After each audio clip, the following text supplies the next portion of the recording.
Olunaku lwa kusatu halabukedde TV wano nkwaniriza webale nnyo webalire ddala okusalawo okutuula ku TV omuntu wa bulijjo tuze nagataliiko nfuufu nze Sanyu Robina Mwerukande ne Mebo Mulungi kalirotse okulaba ebikulu ebiri mu olunaku olwaleero. Poliisi erondodde abaagalana abawambye omuwalabu ne basaba emitwalo gya ddoola n'okumuta. Omusajja bamukubye amasasi n'afa.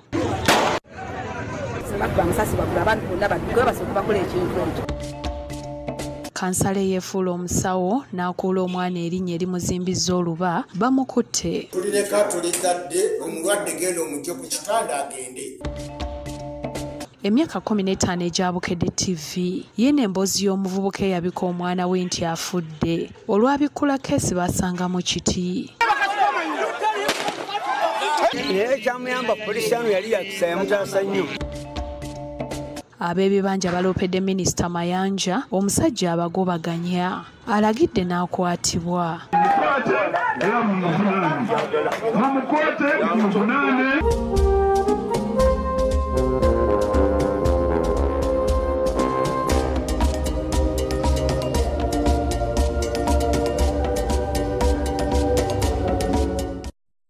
Kale katandika agataliiko nfuufu mu bujjuvu nga tutandise n'ab'ebyokwerinda abaliko omuvubuka gwe bakubye amasasi ng'ono abadde mu lukwe olw'okuwamba munnansi owa Misiri n'ekigendererwa eky'okukanda ab'enganda ze ensimbi eziri mitwalo gya ddoola 4. Ekkobaane lino omuvubuka ono alibaddemu ne muganzi we ng'Omumisiri bamuwamba ku Lwokutaano lwa wiiki ewedde. Emboozi eno katugivune mu bujjuvu.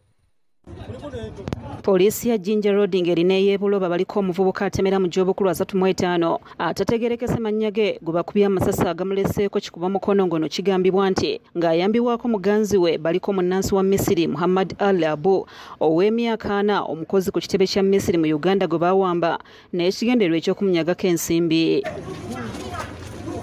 Bino bibadde Kiwumu Kalambi mu Buloba ku kkubo eridde Temangalo awamanyiddwa ng'ewa Kisekka. Okusinziira ku babaddewo zibadde ssaawa 6 ez'omuttuntu ne bawulira amasasi nga gavuga bagenze okulaba nga waliwo emmotoka 3 ezeekisse mu luguudo wakati mu bbanga tono ne zisimbula ne zigenda.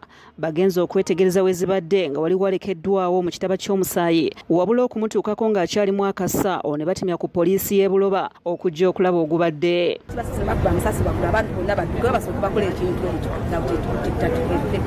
Nenga bakoze kulaba nti bamutayize emmotoka zonna bamutayiza danajadda bamusaamu amasasi. Okusinziira ku ddisa aganya okulabikira mu kamera akubiddwa amasasi aliko mu Misiri gwe baawamba ne muganzi we atannamanyika mannya ng'ono akolagana n'ababbi okulina akubiddwa amasasi. Bino byaliwo ku Lwokutaano lwa Ssabbiiti ewedde nga bamusaba emitwalo gya ddoola 4 nga bazze bamusuza mu bitundu eby'enjawulo okuli Jinja, Kabalagala, Entebbe, Luweero ng'ebitongole by'ebyokwerinda bwe byagudde mu lukwe. Bano leero babadde bakumusuza ku Palmotere Kalambi wabula babagwikiriza tebannatuukawo. Abamu ku batuuze bavumiridde ekikolwa eky'okuwamba abantu n'abawala abasusse okwagala ebyamangu nti banoonye emirimu bakole okusinga okwagala ebyobwereere. Ekikolwa ekyo si kirungi kivumirira naye security yali tuyambyeko n'ensuubira n'abantu baffe bennyini baligezezzaako okuba nga bafuna n'emirimu ne bakola ne basobola okwebezaawo ng'abantu. Babadde bafunye chansi nti babakutte naye ate tebandisse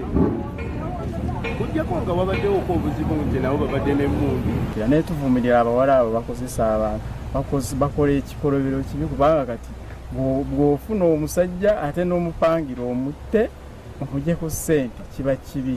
Beebazizza abakuumaddembe olw'omulimu gwe bakoze ne basaba nti singa baba bakutte abantu bano babatwale babalage bannaabwe olwo basimbibwe mu mbuga z'amateeka. Ow'ebyokwerinda ku kyalo Ssebalu John Bosco asabye abalina ebisulo okuddayo okuwandiika abantu be basuza kuba bano baakoma okuwandiika be basuza mu looje ng'ennaku z'omwezi 2 omwezi guno.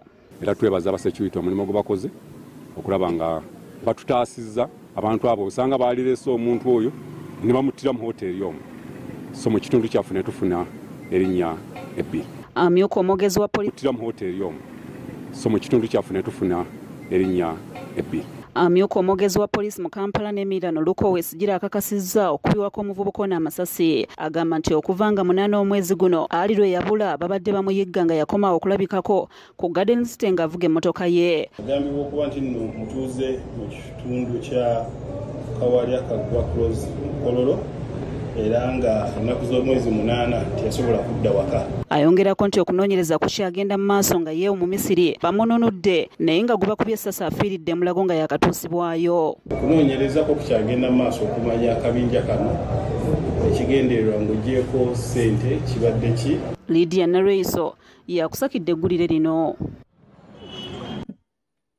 Ate ye kansala abadde yayita omusawo omukugu atunudde ebikalu ab'ekitongole ekivunaanyizibwa ku mutindo gw'abasawo mu ggwanga ki Allied Health Professionals Council bwe kimukutte olw'okujjanjaba abantu nga talina lukusa. Ono bamusanze n'omwana gwe baakuula erinnyo ng'azimbye ettama. Moses Luima ngono kansala ku lukiiko lwa Town Council ey'Rwentulege mu disitulikiti y'e Rakai yatunudde ebikalo bwe babadde bamubuuza eyamuwa obuyinza okujjanjaba abantu. Bawe empapula ze z'obuyigirize ne layisisi y'eddwaliro.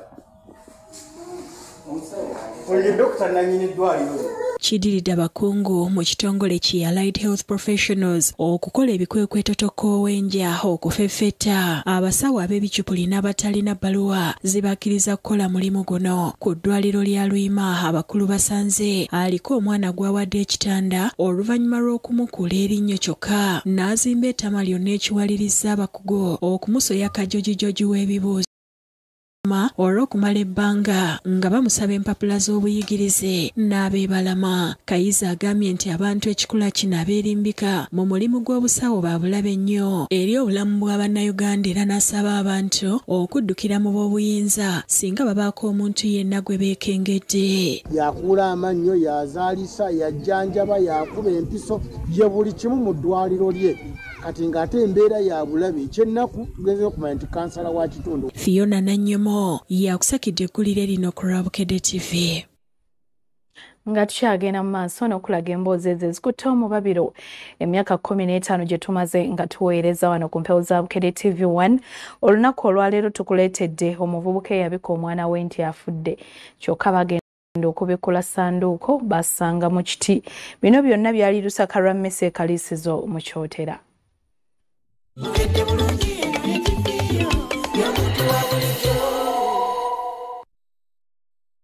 Ng'ennaku z'omwezi 16 omwezi ogw'Ekkumi 2018 twakulaga emboozi ya Ivan Kafeero amanyiddwa ennyo nga Ivan K eyawuddisa abantu nga bwe yali afiiriddwa omwana we ku nnyonyi ng'amutwala e Buyindi okujjanjabibwa. Kafeero yapangisa n'abakampuni enziisi n'agula sanduuko ey'ebbeeyi kyokka kyazuulibwa nti mu sanduuko yali atadde mu kiti. Bino byonna byali ku kyalo Lusaka lwa Mmese mu ggombolola y'e Rwankoni ekaliisizo mu disitulikiti ey'Ekyotera ekyaleetera abantu okwekyanga ke kakwakulizo ke yali awadde aba funeral service obutakkiriza muntu yenna kubikula sanduuko, ekintu ekyaleetera abantu okutya nti yandibanga omwana eyali munda osanga yali amusaddaase.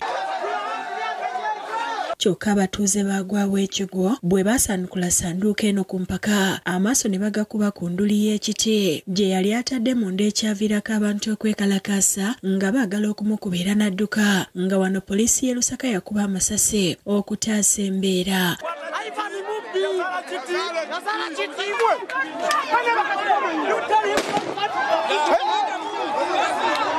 Abantu baayiwa emmere mu ttaka eyali efumbiddwa n'okwonoona ebintu ebirala ebyali bireeteddwa era wano poliisi y'e Lusaka ne kaliisizo zaayitibwa okwongera okutaasa embeera. Leero tuzeeyo ku kyalo Lusaka lwa Mmese ewaali amawano gano ng'abatuuze ebyaliwo babinyumya babiddiŋŋana n'okwewuunya ekituufu ekyali emabega w'ekikolwa ky'omuvubuka ono. Era lwafiirwa twagala ne tusimentaana tugenda okudda ng'ate poliisi etugamba nti muli mu kifaafa kwegamba ne twewuunya nnyo. Ivan K bwe bamugwamu yayitaawo n'adduka emisinde n'agenda. Twaswala abantu batukubiranga amasimu mwazise ebifaafa naye ng'ekigendererwa ky'omuvubuka oyo kitekwa okubanga yali ayagala mabugo. Kyokka aba funeral service nga bakulaga bali siriyasi nnyo, balongoosa keesi, balongoosa omulambo, emmotoka eri wali abantu bayingira we bafuluma abayi naye omulambo gwe batabikula. Ab'eddwaliro baatuganye okubikula ku mufu oyo. Ekyasinga okunewuukiriza kwe kugamba nti ennyonyi eraaninze omwana afudda emukomyewo ne wa minisita ng'agenda Bulaaya n'afiira mu nnyonyi tedda direct paka akuba nti tetwafuna na poliisi biki bye yanoonyereza ku mwana gwe yalaga nti ate yafudde oba ali luddawo oba biki nakati. Bategeezeza nti Ivan K ku kyalo yaddukako nga n'amaka ge gano gaatwalibwa dde omuntu agambibwa nti yali amubanja era abatuuze batera okumulabako ng'ajja ku kyalo kyokka abayitako obuyisi. Abalengwe baatwalawo era ng'abanjibwa. Yavaawo waliwo omugagga yagula bamuyita mukulu Abudu. Maka yagagula naye kati ayita obuyisi kubanga eno bukojjaabwe. Ayita obuyisi ng'agendako eyewaabwe. Ayimirira talamusa ku bantu yaswala. Abakulembeze abalala okuli kansala Joseph Nyanzi n'amyuka radisi wa Kyotera Charles Begaziriddamu batendereza Bukedde TV olw'amawulire amanyuvu ne bawa n'abavubuka amagezi okukola mu kifo ky'okwagala okufera. Ne twewuunya ekigendererwa kyali ki.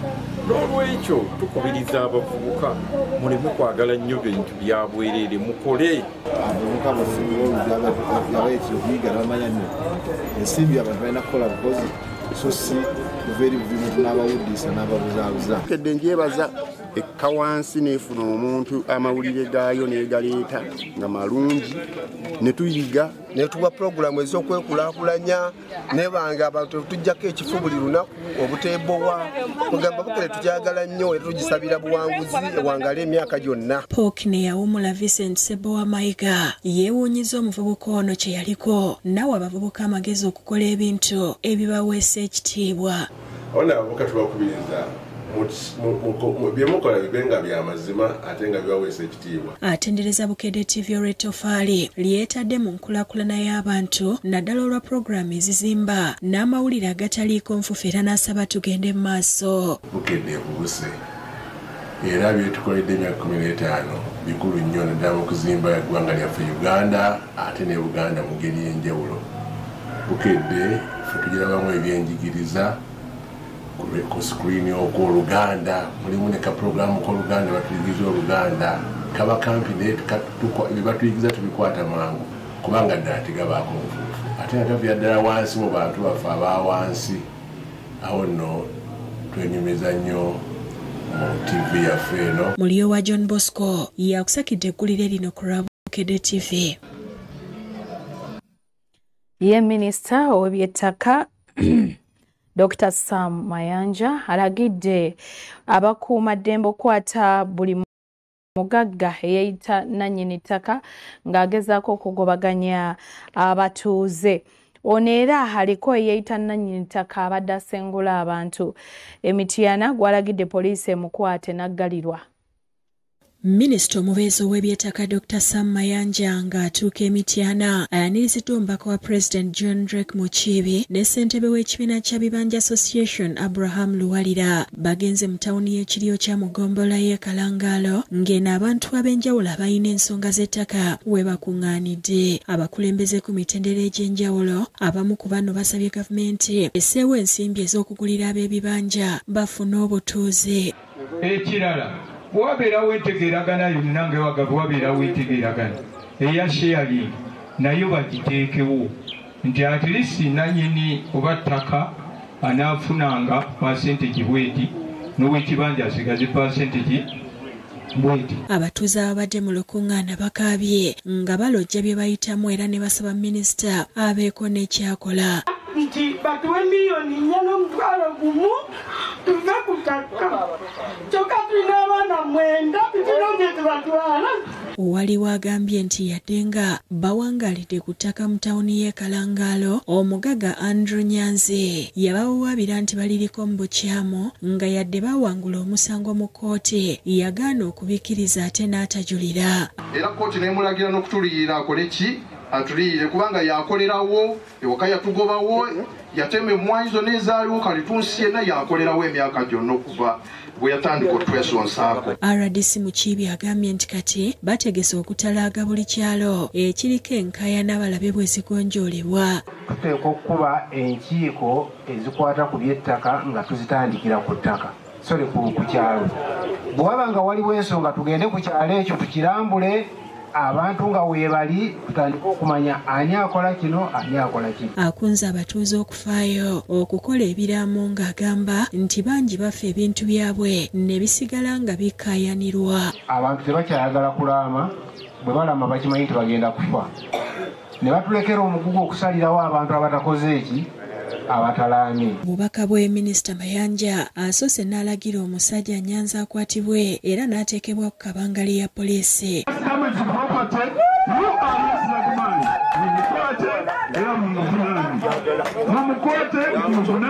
Alagidde abakuumaddembe buli lwe bawulira omuntu asengula abasenze basitukiremu bakwate akikoze era avunaanibwe.